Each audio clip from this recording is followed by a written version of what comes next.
Where do we draw the line with free speech? Yelling fire in a movie theater? Publishing fake news? Spewing hateful comments on social media? All those things, not very cool. And for me, probably cross the line. But what about burning books, or more specifically, holy books? And if your first thought is Nazi Germany, I hear you. But it's straight from today's headlines. Let's unpack what happened and break down whether book burning should be protected as free speech or banned as hate speech. So here's what happened. Last week, Swedish police approved a request to allow the burning of a Torah and Christian Bible outside of the Israeli embassy in Stockholm. Activist Ahmad Alush said he planned to carry this out for the sake of freedom of speech. This just weeks after an Iraqi Christian immigrant burned a Quran outside a mosque in Stockholm. He claimed he wanted to express his opinion about the Quran. This is democracy, he said. It is in danger if they tell us we can't do this. The Israeli government and Jewish and Christian leaders in Sweden all spoke out against the burning. And when the Swedish government approved a similar burning of the Torah, it sparked further widespread condemnation. Israel's president said,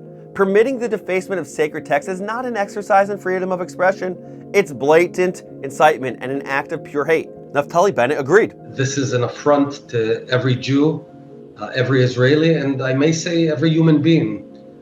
This is not about freedom of speech, because freedom of speech does not allow for incitement and hatred. The next day, Alush showed up to the Israeli embassy where he was supposed to burn the Torah.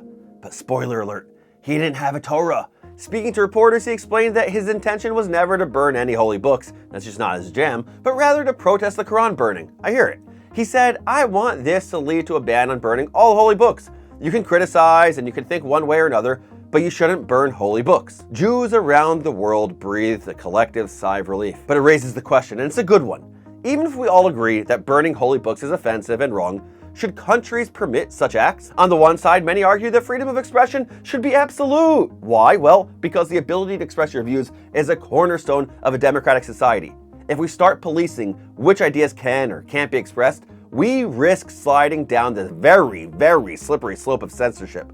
Who gets to decide which books are too dangerous, which ideas are too harmful? The other side argues that freedom of expression should have limits. Burning holy books is not just a symbolic act of dissent.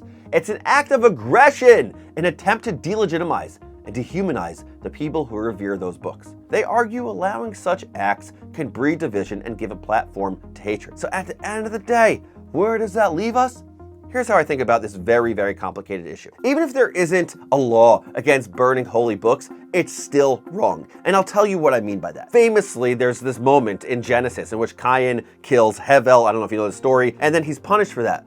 But there's no law that said he can't do it. Ramban Nachmanides says there's something called universal morality, and what he did is wrong, blatantly. But if you don't like Bible commentary, you don't like Ramban, I hear you. Here's the other thing. Cool Hand Luke. Sorry, Luke. I'm just doing my job. You gotta appreciate that. Nah. Calling it your job don't make it right, boss. And that's the point. Things can be really wrong, even if they're technically right. But then one other idea from this amazing public intellectual named Jonathan Haidt, Righteous Mind, gotta read him. He points out this great, fascinating moral dilemma. A woman is cleaning out her closet and she finds her old American flag.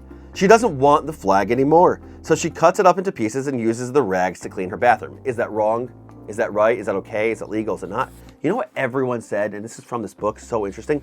They basically couldn't figure out a reason why it's so wrong, but then this is the takeaway. They seem to be morally dumbfounded, rendered speechless by their inability to explain verbally what they knew intuitively. And isn't that the point? Whether or not it's something is technically legally wrong or legally right, that's besides the point. You could know something intuitively. And that's the deal with this public burning of a holy book like the Torah, of a holy book like the Quran, of a holy book like the New Testament. You can't do that. You can't burn these books whether or not legally it's right or it's wrong. So here's the point, or at least here's my point. Book burning, especially holy books, is more than an issue of free speech. These books hold a deep sanctity to countless people. When we burn these books, we're not merely setting fire to paper. I think we all know that.